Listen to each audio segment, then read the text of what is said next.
আমি না ফেরা অবধি গ্রামে থাকতে এবং কোনো রকম গণ্ডগোল না করতে জনতাকে নির্দেশ দিয়ে গাছটির দিকে আমি রওনা হলাম। জায়গাটা একদম চারদিকে ফাঁকা এবং মেয়েটির নিঃশ্বাস বন্ধ হয়ে যাওয়ার শব্দ মনোযোগ আকৃষ্ট না হওয়া পর্যন্ত কিভাবে এত বড় একটি বাঘ নিঃশব্দে মেয়েটির কাছে আসলো এবং তাকে কামড়ে ধরলো, তারা কিভাবে তা বুঝতে পারলো না, তা কোনোভাবেই আমার মাথায় এলো না। মেয়েটি যেখানে নিহত হয় সেই জায়গাটি এক তরল রক্তের চাপে চিহ্নিত এবং মেয়েটি যে শরীরে নীল রঙের পুঁতির একটি হাড় পড়েছিল তা ছিন্ন অবস্থায় জায়গাটিতে পড়েছিল। এই জায়গাটির সাথে রক্তের নিশানা গিরিস্তম্ভ পর্যন্ত ঘুরে গেছে। বাঘিনীটির থাবার ছাপ পরিষ্কার হয়ে যাচ্ছে। তার একদিকে যেদিকে মেয়েটির মাথা ঝুলেছিল সেদিকে বড় বড় ঝলকে পাহাড়ের উতরাইয়ে আধা মাইল গিয়ে মেয়েটির শাড়িটা দেখতে পেলাম এবং শৈলপাশে তার ঘাগরা। বাঘিনী নিয়ে যাচ্ছে এক নগ্ন মেয়েকে, কিন্তু কৃতজ্ঞতার বিষয় এবার তার বোঝাটি মৃত। শৈলপাশের উপর থাবার চিহ্ন চলে গেছে এক ব্ল্যাক থর্নের ঝোপ দিয়ে। কাটার উপর মেয়েটির কাজল কালোলা লম্বা চুলের কোচাটি আটকে আছে। তারপর এক খণ্ড বিছুটি বন। বাঘিনী গেছে তার ভিতর দিয়ে এবং এই বাধাটি ঘুরে যাওয়ার এক পথ খুঁজছিলাম আমি। পেছনে শুনলাম পায়ের শব্দ। ঘুরে দাঁড়িয়ে দেখি রাইফেল হাতে একটি লোক আমার দিকে আসছে। তাকে জিজ্ঞাসা করলাম, যখন গ্রামে নির্দেশ দিয়ে এসেছি কেউ গ্রাম থেকে বেরোবে না, সে কেন আমার পেছনে পেছনে এখানে এসেছে? ও বলল তহসিলদার ওকে আমার সঙ্গে আসতে নির্দেশ দিয়েছেন এবং তার আদেশ অমান্য করতে ও ভয় পায়। যেহেতু দেখে মনে হলো আদেশ বহনে ও দৃঢ় সংকল্প এবং এ বিষয়ে তর্ক করার অর্থ হচ্ছে মূল্যবান সময় নষ্ট করা। যে ভারী বুট জুতাও পরেছিল তা ওকে ওখানেই খুলে রাখতে বললাম এবং সেগুলো এক ঝোপের নিচে লুকানোর পরে ও আমার সঙ্গে আস্তে আস্তে আসতে থাকলো এবং পেছন পানে কড়া নজর রাখতে তাকে আমি উপদেশ দিলাম। আমি পরেছিলাম খুব পাতলা একজোড়া মোজা, হাফ প্যান্ট ও একজোড়া রবার সেলের জুতো এবং যেহেতু বিছুটি বন ঘুরে যাবার কোনো পথ আছে বলে মনে হলো না, তাই তার ভেতর দিয়ে বাঘিনীটিকে অনুসরণ করলাম। প্রচুর অসুবিধা হলো। তারপরেও বিছুটি বনের উপর রক্ত সংকেত তীব্র মোড় নিয়েছে বায়ে। অতিখাড়াই পাহাড় ধরে সিধে নেমে গেছে। পাহাড়টি ঢেকিশাক এবং রিঙ্গালের নিবিড় আচ্ছাদিত। 100 গজ নিচে রক্তের দাগ চলে গেছে এক সরু এবং খুব গভীর জলনালীতে। তা ধরে যেতে বাঘিনীটির বেশ অসুবিধা হয়েছে। যে পাথর ও মাটি খসে পড়েছে তা দেখেই বোঝা যাচ্ছে। 500 বা 600 গজ এই জলনালী ধরে আমি বাঘিনীটির পিছু পিছু অনুসরণ করতে লাগলাম। যতই এগোলাম ততই বেশির চেয়ে বেশি বিচলিত হতে থাকলো আমার সঙ্গীটি। 1 ডজন বার আমার বাহু আঁকড়ে ধরল ও এবং সকণ্ঠে ফিসফিসিয়ে বলল যে এদিকে নয় ওদিকে, ওদিকে নয় সেদিকে। আমাদের পেছন থেকেও বাঘিনীটির আওয়াজ পাচ্ছে। উতরাইয়ের আধা পথ নেমে আমরা পৌঁছালাম প্রায় 30 ফুট উঁচু এক বিশাল প্রস্তর খণ্ডর কাছে এবং যেহেতু এতক্ষণে মানুষকে খুব শিকার প্রসঙ্গে লোকটির সইবার ক্ষমতা মাত্রা পেরিয়ে যাচ্ছিল, আমি না ফিরে আসা অবধি ওকে ওই পাথরটিতে চড়ে বসে থাকতে বললাম। মহা আনন্দে ও সেখানে উঠে গেল এবং চূড়ায় পৌঁছে ও ঠিক আছে বলে আমাকে ইশারায় জানালো। জলনালীর উজানে আমি চলতে থাকলাম। জলনালীটি পাথরের গায়ে ধাক্কা খেয়ে ঘুরে গিয়ে সোজা নেমেছে 100 গজ। সেখানে বাঁ দিক থেকে নিচে নেমে আসা এক গভীর গিরিখাতে মিলিত হয়েছে সেটি। এই সংযোগস্থলে এক ছোট্ট জলাশয় এবং তার কাছে যখন আমি এগোলাম দেখলাম আমার দিকে জলে রক্তের ছোপ। বাঘিনী মেয়েটিকে এখানে সোজা নিয়ে এসেছে এবং আমি আসতে দেখে তার যাওয়ার পথে বাধা পড়েছে। এখানে সেখানে হাড়গোড় ছড়িয়ে পড়ে আছে আর বাঘিনীটির থাবার চাপে যেসব গর্তের সৃষ্টি হয়েছিল তাতে আস্তে আস্তে লাল রঙা জল এসে জমতে শুরু করেছে। জলের কাছে এসে দেখলাম সেটি মানুষের পায়ের অংশ। জীবনে অনেক নরখাদক শিকার করেছি, কিন্তু এরকম মর্মান্তিক দৃশ্য আর কখনো দেখিনি। নিটোল একটা পা। হঠাৎ মনে হলো আমি খুব ভীষণ বিপদে আছি। তাড়াতাড়ি রাইফেলটির বাট ধরে ট্রিগারটিতে আঙ্গুল রেখে মাথা তুললাম, আর যেই না মাথা তুলেছি দেখলাম আমার সামনেই একটা 15 ফুট উঁচু পাড়, আর সেখান থেকেই একটু একটু করে মাটি গড়িয়ে নিচে এসে ঝুপ করে জলাশয়ে পড়ল। এই মানুষখেকো শিকারের খেলায় আমি একদমই আনকোড়া। নইলে যেভাবে নিজেকে এক আক্রমণের জন্য মেলে ধরেছিলাম তা করতামই না। রাইফেলটি ওপরখানে তড়িঘড়ি তোলার জন্যই সম্ভবত আমার প্রাণটি বাঁচল। ও ঝাঁপ দিতেই যাচ্ছিল, হঠাৎ সেটা বন্ধ করতে গিয়ে অথবা চলে যাবার জন্য ফিরতে গিয়ে পাড়ের ওপর থেকে বাঘিনীটি ওই মাটিটুকু খসিয়ে নিচে ফেলেছে। হাঁচড়ে পাঁচড়ে ওঠার পক্ষে পাড়টি বড়ই খাড়া, এবং ওটিতে ওঠার একটি মাত্রই উপায় হলো এক দৌড়ে উঠতে হবে। জলনালীটির উজানে স্বল্প দূরে গিয়ে আমি দৌড়ালাম ভাটি পানে, লাফ দিয়ে পেরোলাম জলাশয়টি এবং একটি ঝোপ আঁকড়ে ধরে নিজেকে পাড়ের উপরে তোলার জন্য অন্য কূলের উজানে যতটা দূরে যাওয়া দরকার তা চলে গেলাম। নীল বাসক ফুলের এক সমাবেশ সেখানে, আর নুয়ে পড়া উটিগুলো ধীরে ধীরে আগেকার মতো সোজা হয়ে দাঁড়াচ্ছে, আর তারাই আমাকে দেখিয়ে দিল কোথা থেকে বাঘিনীটি ঠিক একটু আগেই পেরিয়ে গেছে। এবং আর একটু এগিয়ে যখন আমাকে একবারটি দেখতে এসেছিল, তখন কোথায় রেখে এসেছিল ওর মড়িটি তা দেখতে পেলাম এক ঝুলন্ত শৈলের নিচে। এখন মেয়েটিকে বয়ে নিয়ে যাচ্ছে ও, এবং ওর থাবার ছাপ এগিয়ে গেছে বেশ কয়েক বিঘা বিস্তৃত এক ছড়িয়ে থাকা বড় বড় পাথর ভরা জমিতে। সেখানে চলা কঠিন এবং বিপজ্জনক দুটিয়ে। শিলাগুলির মধ্যবর্তী ফাটল ও অতলান্ত খাদ ফার্ন ও কবিন্দালতায় পরিবেশটি সম্পূর্ণ ঢাকা। যদি কোনো রকমে একবার পা ফসকায় তাহলে তার পরিণামে শরীরের কোনো অঙ্গ ভেঙে যাবার ভয় বিলক্ষণ। এত অসুবিধার দরুন আমি ধীরে ধীরে এগুচ্ছিলাম, এবং ও খাওয়া চালিয়ে যেতে লাগলো এই পরিস্থিতির সুযোগ নিয়ে। যেসব জায়গাতে ও জিরিয়েছে সে জায়গা 1 ডজন বার দেখতে পেলাম আমি। প্রতি জিরানের পর রক্তের নিশানা স্পষ্টতর হয়ে উঠেছে। এটি ওর 436 নাম্বার নরহত্যা। ওর আহারের সময় ব্যাঘাত ঘটানোতে ও বেশ অভ্যস্ত, তবে আমার মনে হয় এই প্রথম ওকে এমন নাচড়বান্ধাভাবে অনুসরণ করা হচ্ছে। এবং তর্জন গর্জন করে ও রাগ দেখালো। বাঘের গর্জন তার পরিপূর্ণ মহিমায় কদর করতে হলে আমি তখন যেভাবে ছিলাম তেমনি পরিস্থিতি হওয়া প্রয়োজন। চারদিকে শিলাখণ্ড, মধ্যে মধ্যে নিবিড় ঝোপ জঙ্গল এবং অলক্ষিত অতলান্ত গহ্বর ও গুহায় নিঃশেষে পড়ে যাওয়া এড়াবার জন্য প্রত্যেকটি পদক্ষেপ পরখ করে মেলাবার প্রয়োজন। আপনারা যারা আরাম করে বসে এই কাহিনীটি পড়ছেন তারা আমার সে সময়ের মনের অবস্থা সম্পূর্ণ তারিফ করতে পারবেন বলে আশা করছি না। গর্জনের শব্দ এবং আক্রমণের সম্ভাবনা একই সঙ্গে আমাকে ভীত করল এবং আশাও জোগালো। যদি একবার আক্রমণ করার জন্য বাঘিনীটির মেজাজ যথেষ্ট চটে, তবে শুধু বাঘিনীটি যত যন্ত্রণা ও বেদনা ঘটিয়েছে তার শোধ নেবার জন্য সুযোগ করে দেবে আমায়। তবে সে গর্জন ভয় দেখানো মাত্র, এবং যখন ও দেখল আমাকে দূরে হটাবার বদলে ওটি আমাকে ওর পদাঙ্ক অনুসরণে তাড়াতাড়ি দৌড় করাচ্ছে, ও গর্জন বন্ধ করলো। প্রায় 4 ঘন্টার উপর আমি ওর পিছু পিছু চলেছি। যদিও বারবার ঝোপ জঙ্গলকে নড়তে দেখেছি, কিন্তু আমি ওর চামড়ার একটি লোমও দেখিনি। এবং উল্টো দিকের পর্বত পার্শ্বের উতরাইয়ে পলাতকা ছায়ার পানে এক পলক চাহনি আমাকে হুঁশিয়ারি জানিয়ে দিল, অন্ধকারের আগে যদি গ্রামে পৌঁছতে চাই তবে এখনই আমার পেছন ফিরে হাঁটবার সময় হয়েছে।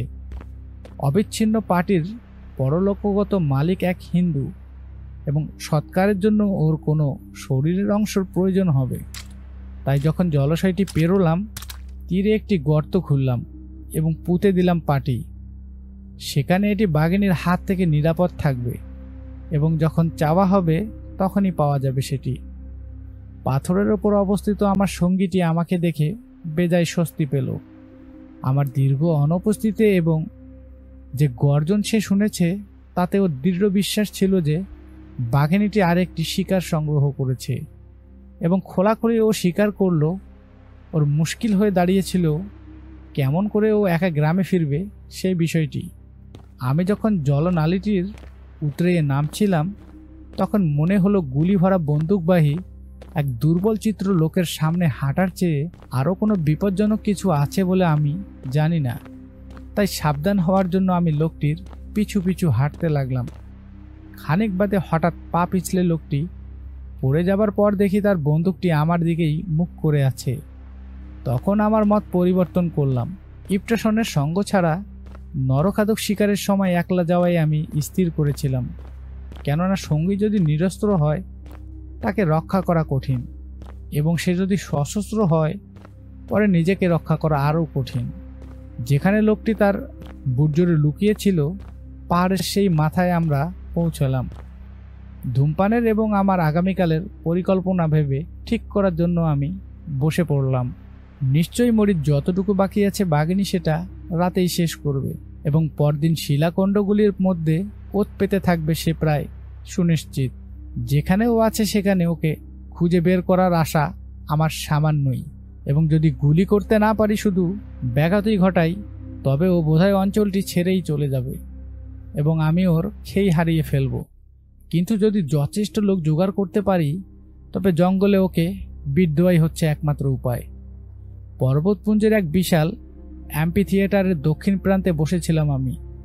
কোনো রকম জনবসতি ছিল না চোখের সামনে। পশ্চিম থেকে প্রবেশকারী একটি নদী ছটপটিয়ে নেমে গেছে নিচে। অ্যাম্পি থিয়েটারের এপার ওপার জুড়ে রচনা করেছে এক গভীর উপত্যকা। পূর্ব দিকে নিরেট পাথরে বাধা পেয়েছে নদীটি এবং উত্তরে ঘুরে গিয়ে এক সংকীর্ণ গিরিশঙ্কর পথে বেরিয়ে গেছে অ্যাম্পি থিয়েটার থেকে। আমার সামনে পাহাড়টি প্রায় 2000 ফুট উচ্চতায় উঠেছে। এখানে ওখানে এক একটি পাইন গাছ চিহ্নিত বেটে বেটে ঘাসে সেটি ঢাকা, এবং ঘোড়াল ছাড়া আর কিছু বেয়ে ওঠার পক্ষে পূর্বের পাহাড়টি ভীষণ খাড়া। নদী থেকে ওই খাড়াই পাহাড় অবধি শৈলশিরার সমস্ত দৈর্ঘ্যটি বিট করার মতো যদি যথেষ্ট মানুষ জোগাড় করতে পারি এবং ওদের সহায়তায় বাঘিনীটিকে যদি ঠাই নাড়া করতে পারি তবে সংকীর্ণ গিরিশঙ্করটির ভেতর থেকে পেছনে পালাবার পথ নেওয়া বাঘিনীটির পক্ষে সব থেকে স্বাভাবিক হবে। মানতেই হবে এটি বিট দেওয়া কাজটি বেজায় কঠিন, কেননা যার ওপর বাঘিনীটিকে ছেড়ে এসেছি সেই উত্তরমুখী চড়া পর্বত পাশটি নিবিড় বনে ঢাকা এবং মোটামুটি 3 পোয়া মাইল লম্বা আর আধ মাইল চওড়া। তবে একটি গুলি ছোড়ার সুযোগ পাওয়া যথেষ্ট সম্ভব। তহসিলদার গ্রামে আমার জন্য অপেক্ষা করছিল। পরিস্থিতি ওর কাছে ব্যাখ্যা করলাম। ও তড়িঘড়ি ব্যবস্থা গ্রহণ করতে লাগলো। যেখানে মেয়েটি নিহত হয়েছে পরদিন সকাল 10টায় ও সেখানে আমার সঙ্গে দেখা করে। ওর সাধ্যে যা সম্ভব তার সবকিছু করার প্রতিশ্রুতি দিয়ে চম্পাবতের উদ্দেশ্য রওনা হলো এবং আমি পাহাড়ের চড়াই ভেঙে বাংলোতে ফিরে এলাম। পরদিন উষার সূচনাতে উঠে পড়লাম এবং ভরপেট আহারের পর আমার লোকজনকে মালপত্র সহ চম্পাবতে আমার জন্য অপেক্ষা করতে বললাম এবং যেখানটায় বিট দেওয়া হবে বলে মনস্থ করেছি এবং তা আরেকবার দেখে নিতে গেলাম। যা পরিকল্পনা করেছি তা কোনো কিছুই ভুল দেখতে পেলাম না এবং আমার সঙ্গে তহসিলদারকে যেখানে দেখা করতে বলেছি সে জায়গায় হাজির হলাম নির্দিষ্ট সময়েরও 1 ঘন্টা আগেই। মানুষ জোগাড়ে ওকে যে কষ্ট পেতে হবে তাতে সন্দেহ ছিল না, কেননা এলাকাটিতে মানুষ কেকর ভয় লোকজনের মনে গভীরভাবে চেপে বসেছে এবং মানুষকে ঘরের আশ্রয় থেকে বেরোতে বাধ্য করতে নরম জোরাজুরির চেয়ে জোরালো চাপ দরকার বেশি। 10টার সময় তহসিলদার এবং একটি লোক হাজির হলো সেখানে। তারপর থেকে লোকেরা আসতে শুরু করলো, 2 জন, 3 জন, 10 জন। অবশেষে দুপুর নাগাদ 298 জন লোক সেখানে জমায়েত হলো। তহসিলদার জানিয়ে দিয়েছিল যে সমস্ত লাইসেন্সবিহীন বন্দুক দেখলেও চোখ বুজে থাকবে এবং আরও বলেছিল যার যা দরকার গুলি বারুদ সে যোগাবে। আর সেদিন যে অস্ত্র হাজির করা হয় তাতে একটি মিউজিয়ামে সংগ্রহ করা যেত। লোকেরা যখন জড়ো হলো এবং ওদের যা দরকার সে গুলি বারুদ পেল, আমি ওদের নিয়ে গেলাম সেই গিরিপার্শ্বে যেখানে মেয়েটির খাগড়া পড়েছিল। উল্টো দিকের পাহাড়ের যে পাইন গাছটি বাজেভাবে পুড়ে গেছে এবং যার বাকল খসে গেছে সেটি দেখিয়ে আমি ওদের শৈলশিরা ধারে ধারে বেঁধে দাঁড়াতে বললাম। যখন পাইন গাছের নিচ থেকে ওরা আমাকে একটি রুমাল নাড়াতে দেখবে তখন যারা সশস্ত্র তারা তাদের বন্দুক ছুড়বে আর অন্যরা ঢাকঢোল বাজাবে, চেঁচামেচি করবে এবং পাথর গড়িয়ে ফেলবে। যখন ভরসা পেলাম উপস্থিত সকলেই আমার নির্দেশগুলো মেনেছে এবং বুঝেছে, আমি রওনা হলাম তহসিলদারের সঙ্গে। ও বলল বিটকারীদের চেয়ে আমার সঙ্গে থাকলে ও অধিক নিরাপদ বোধ করবে, কারণ ওদের 1-8টা বন্দুক ফেটে জখম হওয়ার সম্ভাবনা ছিল প্রচণ্ড। অনেকখানি জায়গা ঘুরে গিয়ে আমি উপত্যকার উচ্চতম প্রান্তটি পেরোলাম। উল্টো দিকের পাহাড়ে উঠলাম এবং পথ করে নিয়ে নামলাম বাজেভাবে পোড়া পাইন গাছটির কাছে। এখান থেকে পাহাড় খাড়াই হয়ে নেমে গেছে। তহসিলদারের পায়ে ছিল পাতলা পেটেন্ট লেদারের 1 জোড়া জুতো। ও বলল ওর পক্ষে আর বেশি দূর এগোনো সম্ভব না ফুসকাকে আরাম দেবার জন্য যখন তহসিলদার ওর অকাজ জুতোগুলো খুলেছে, আমি আগের কথা মতো সংকেত জানাতে ভুলে গেছি মনে করে শৈলশিরার লোকগুলি তাদের বন্দুকগুলো ছুড়ল এবং প্রচণ্ড এক হই হুল্লোড় তুলে দিল। গিরিশঙ্করটি থেকে তখনও আমি 150 গজ দূরে। এই দূরত্বটুকু পার হতে গিয়ে আমি যে 1 ডজন বার আমার ঘাড় ভাঙিনি, আর পাহাড়ে বড় হওয়া এবং ছাগলের মতো হুঁশিয়ারি পা হওয়া তার অন্যতম কারণ। পাহাড় বেয়ে ছুটে নামছি যখন লক্ষ্য করলাম গিরিশঙ্করের মুখের কাছে আছে সবুজ এক টুকরা ঘাসে ঢাকা জমি। আর তখন যেহেতু এর চেয়ে আরও ভালো জায়গা খোঁজ করার মতো সময় নেই, যে পাহাড় বেয়ে এখনই নেমে এসেছি তার দিকে পিঠ করে ঘাসের মধ্যে বসলাম আমি। ঘাস প্রায় 2 ফুট উঁচু এবং আমার শরীরের অর্ধেক ঢেকে রাখল তা। আমি যদি একবারে নিশ্চল থাকি আমাকে দেখতে পাবে না, পাবার সম্ভাবনা রইল ভালো মতোই। যে পাহাড়ে বিট হচ্ছে তা আমার মুখোমুখি, আর যে গিরিশঙ্করের উদ্দেশ্যে বাঘিনীটি ছুটবে বলে আশা করছি তা আমার বাঁকাদের পেছনে। শৈলশিরায় তখন বিশৃঙ্খল হট্টগোল শুরু হয়ে গেছে। বন্দুকের গুলি বর্ষণের সঙ্গে যুক্ত হয়েছে উন্মাদদের ঢাক ঢোলের আওয়াজ, শত শত লোকের চিৎকার। এই চিল্লা হুল্লার মধ্যেই আন্দাজ 300 গজ দূরে আমার সামনের ডান দিকে 2টি গিরিখাতের মধ্যবর্তী এক ঘাসের ঢাল ধরে বাঘিনীটি বড় বড় লাফে ছুটতে শুরু করলো। তখন পাইন গাছের নিচের অবস্থিতি থেকে তহসিলদার ও শটগানের 2টি নলেই গুলি ছুড়ল।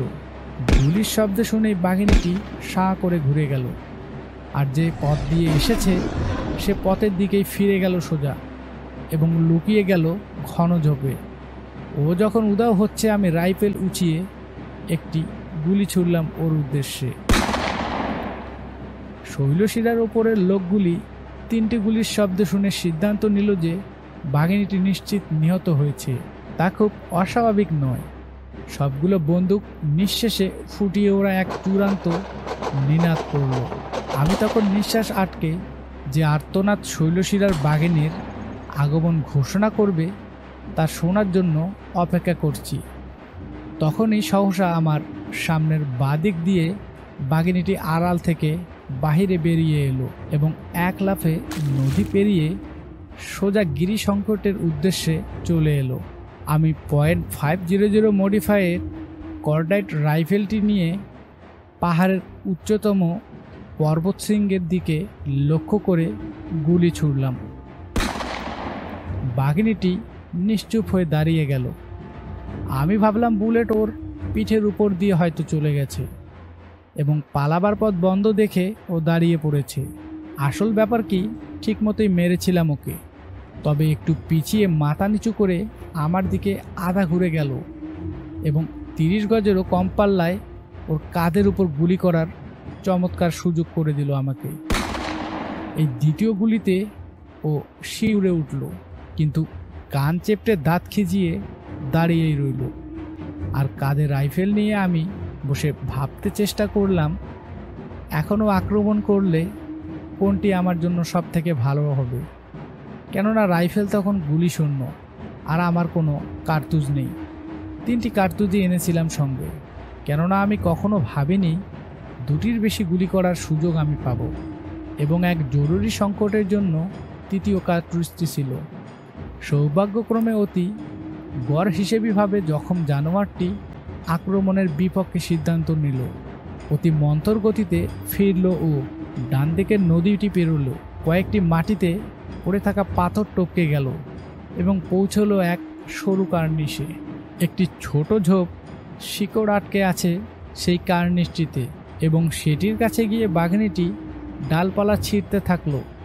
সাবধানতার প্রশ্ন বাতাসে উঁচিয়ে তহসিলদারকে বললাম ওর বন্দুকটি আনতে। প্রত্যুত্তরে এক চিকৃত দীর্ঘ জবাব এলো। একটি শব্দই শুনলাম, পা।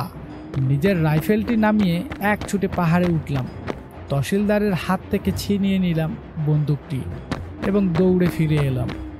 নদীর কাছে এগোলাম যখন ঝোপ ছেড়ে বাঘিনীটি তখন সেই উঁচানে পাথরের ওপর।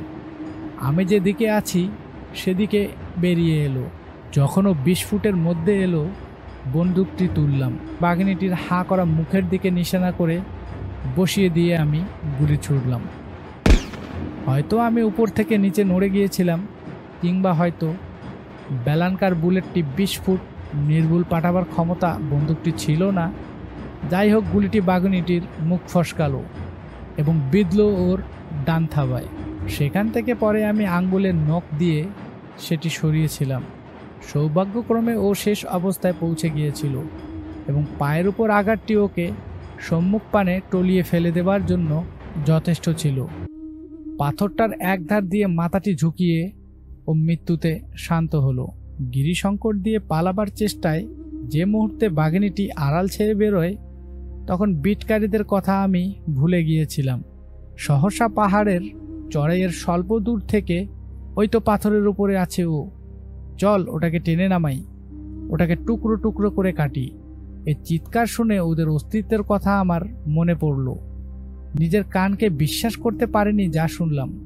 টুকরো টুকরো করে কাটি, তবুও শুনছিলাম ঠিকই, কেননা অন্যরাও এখন বাঘিনীটিকে দেখে ফেলেছে এবং পর্বত গাত্রের ওপর চতুর্দিক থেকে ফিরে ফিরে একই চিৎকার আসতে লাগলো। যে কার্নিশটি দিয়ে যখন আহত জানোয়ারটি পাথরে উঠেছিল তা সৌভাগ্যক্রমে বিটকারীদের উল্টো দিকে ছিল এবং তাতে পা রাখার মতো সামান্য জায়গায় ছিল। যখন পাথরটিতে পৌঁছে বাঘিনীকে টপকে গেলাম, প্রাণপণ আশা করছিলাম ও মরেছে, কেননা ওকে পাথর ছুঁড়ে পরখ করার মতো অচরিত বিধি পালনের সময় ছিল না। আমার লোকগুলি জঙ্গল থেকে বেরিয়ে এলো এবং ফাঁকা জায়গাটি পেরিয়ে বন্দুক, কুড়াল, তলোয়ার বর্ষা নাচিয়ে ছুটে আসতে থাকলো। 12 থেকে 14 ফুট উঁচু পাথরটিতে পৌঁছে ওদের এগোনো বাধা পেল, কেননা নদীটি যখন বন্যস্ফীত তখন তার আঘাতে ক্ষয়ে পাথরটির বহির্ভাগ এত মসৃণ হয়ে গিয়েছিল যে পায়ের একটি আঙ্গুল পর্যন্ত রাখার মতো জায়গা ছিল না। ওদের ভয়ালো শত্রুকে দেখে উন্মুক্ত ক্রোধ সম্পূর্ণ বোধগম্য, কেননা ওদের মধ্যে একটি লোকও ছিল না যে ওর হাতে কষ্ট পায়নি। একটি লোক তাকে দেখে মনে হচ্ছিল খেপা দলনে তার কাজ করছিল সে। একটি তলোয়ার নাচিয়ে নাচিয়ে এদিক থেকে সেদিকে ছুটতে ছুটতে সে সামনে চেঁচাচ্ছিল, এই যে শয়তান, যে আমার স্ত্রী আর 2 ছেলেকে মেরেছে। জনতার বেলা যা হয়, যেমন আকস্মিকভাবে জ্বলে উঠেছিল তেমনি নিবেও গেল উত্তেজনা, এবং লোকটি স্ত্রী ও পুত্রদের হারিয়েছে তার প্রশংসায় বলতেই হবে যে সেই সময় হাতিয়ার নামিয়ে রাখল। পাথরটির কাছে এসে ও বলল, যখন আমাদের দুশ্মনকে দেখলাম আমরা পাগল হয়ে গিয়েছিলাম সাহেব, কিন্তু পাগলামি এখন কেটে গেছে, আর আমাদের মাফ করে দিতে বলছি আপনাকে আর তহসিলদার সাহেবকে। অব্যবহৃত কার্তুজটি বের করে বন্দুকটি বাঘিনীর উপর রাখলাম, তারপরে 2 হাতে ভর করে ঝুলে পড়া অন্যদের সাহায্যে নিচে নেমে পড়লাম। যেমন করে পাথরে উঠেছিলাম তা যখন লোকগুলিকে দেখালাম, তখন তারা মরা জানোয়ারটিকে অতীব সন্তর্পণে নামিয়ে এক ফাঁকা জায়গায় বয়ে নিয়ে রাখলো। তারপর সবাই ভিড় করে তাকে ঘিরে দেখতে লাগলো। নিচে আমার দিকে চেয়ে বাঘিনীটি যখন পাথরটির উপর দাঁড়িয়েছিল, লক্ষ্য করেছিলাম ওর মুখে কিছু একটা গন্ডগোল আছে, এবং এখন ওকে পরীক্ষা করে দেখলাম ওর মুখের ডান ধারের ওপর এবং নিচের কুকুর দাঁত ভাঙা, ওপরটিও আধ ভাঙা, নিচেরটি হাড় পর্যন্ত। এক বন্দুকের গুলিতে জখমের পরেই এই পরিণাম। ওর দাঁতের চিরস্থায়ী জখমটি এটিকে স্বাভাবিক শিকার সংগ্রহ করতে বাধা প্রদান করত এবং ওকে নরখাদক বানানোয় প্রধান ভূমিকা পালন করেছিল। ওখানেই বাঘিনীটার চামড়া না ছাড়াবার জন্য লোকগুলি আমাকে অনুরোধ করতে থাকলো। তারা গ্রামে গ্রামে ঘুরিয়ে দেখাবার জন্য আমার কাছে কিছু সময় চাইল। বলল, স্বচক্ষে ওদের মেয়েরা ছোটরা যদি না দেখে তারা বিশ্বাসই করবে না যে ভয়ঙ্কর শত্রুটি মারা পড়েছে। এখন গাছ থেকে 2টি ডাল কেটে বাঘিনীটির দুপাশে রাখা হলো এবং পাগড়ি, লেংটি যা ছিল তা দিয়ে এগুলোর সঙ্গে সেটিকে শক্ত করে বাঁধা হলো। পাহাড়ের উতরাই বেয়ে নামার সময়ে বিটকারীরা সেই হতবাগিনী মেয়েটির মাথাটি খুঁজে পেয়েছিল। গিরিশঙ্কটের মুখ থেকে তখন পাতলা ধোয়ার কণ্ডলি সবে মাত্র উঠেছে। চম্পাবতের মানুষকে কুটির শেষ শিকারের অন্ত্যেষ্টিক্রিয়া করা হচ্ছিল, ঠিক যেখানে জানোয়ারটিকে মারি সেই জায়গাটিতে। ডিনারের পর যখন তহসিলদারের সঙ্গে উঠোনে দাঁড়িয়ে আছি, তখন দেখলাম উল্টো দিকের পাহাড়ের গায়ে পাকদণ্ডী ঘুরে ঘুরে নামছে পাইন গাছের মশালের এক দীর্ঘ মিছিল, এবং অচিরাই স্তব্ধ নৈশ বাতাসে ভেসে এলো বহু লোকের সমবেত কণ্ঠে এক পাহাড়ি গান। 1 ঘন্টা বাদে বাঘিনীটিকে আমার পায়ের কাছে তারা শুইয়ে দিল। অতগুলো লোক ভিড় করে থাকলে জানোয়ারটির চামড়া ছাড়ানো কঠিন, তাই কাজটি সংক্ষিপ্ত করার জন্য আমি ধড় থেকে তার মাথা আর থাবাগুলি কাটলাম এবং সেগুলি চামড়ার সঙ্গে সংলগ্ন করে রেখে দিলাম। পরে ওগুলোর ব্যবস্থা করা যাবে। সবটির কাছে পুলিশ পাহারা মোতায়েন করা হলো। আমি যখন বাঘিনীটির চামড়া ছাড়াচ্ছিলাম, তহসিলদার ও তার কর্মচারীরা সংলগ্ন গ্রামগুলির গ্রাম মোড়ল ও গ্রামবৃদ্ধ এবং চম্পাবত বাজারের ব্যবসায়ীদের সহায়তায় আগামীকাল এক বিরাট ভোজ ও নাচের প্রোগ্রাম ঠিক করেছিল। তাতে আমাকে সভাপতিত্ব করতে হবে। মাঝরাতের কাছাকাছি সময়ে যে পথ ও গ্রাম মানুষকে কোটি 4 বছর বন্ধ রেখেছিল তা ব্যবহার করতে পেরে আনন্দে চেঁচাতে চেঁচাতে মানুষের সে বিশাল সমায়তের শেষ লোকটিও যখন চলে গেল, আমি তখন তহসিলদারের সঙ্গে শেষবারের মতো ধূমপান করলাম।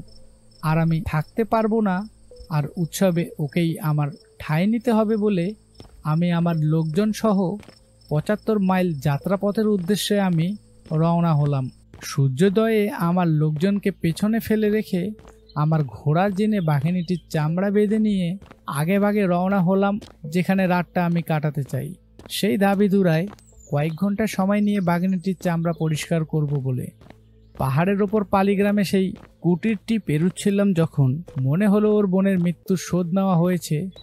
জানালে সেই মেয়েটি হয়তো কিছুটা শান্তি পাবে, তাই ঘোড়াটিকে ছেড়ে রাখলাম।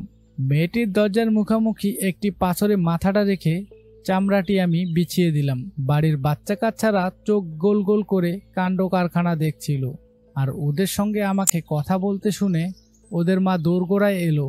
ও রান্না করছিল ভেতরে। শক এবং কাউন্টার শক বিষয়ে কোনো থিওরি আওড়াতে যাব না আমি, কেননা এ বিষয়ে আমি কিছুই জানি না। আমি শুধু জানি এই রমণীটিকে, যে 12 মাস যাবৎ বোবা আছে বলে আমি জানি, যে 4 দিন আগে আমার প্রশ্নের কোনো জবাব দেওয়ার চেষ্টাই করেনি। এখন ঘর থেকে সে পথে ছুটে ছুটে গেল, চেঁচিয়ে ডাকতে থাকলো ওর স্বামীকে আর গ্রামের লোকজনকে, আসুন দেখুন তাড়াতাড়ি সাহেব কি নিয়ে এসেছে। মায়ের বাকক্ষমতা ফিরে এসেছে থেকে বাচ্চাগুলো অবাক বিস্ময়ে মায়ের দিকে তাকিয়ে থাকলো। ওরা মায়ের মুখ থেকে চোখ সরাতেই পারছিল না। আমার জন্য যতক্ষণ এক ডিশ চা তৈরি হতে থাকলো, ততক্ষণ আমি গ্রামটিতে জিরুলাম।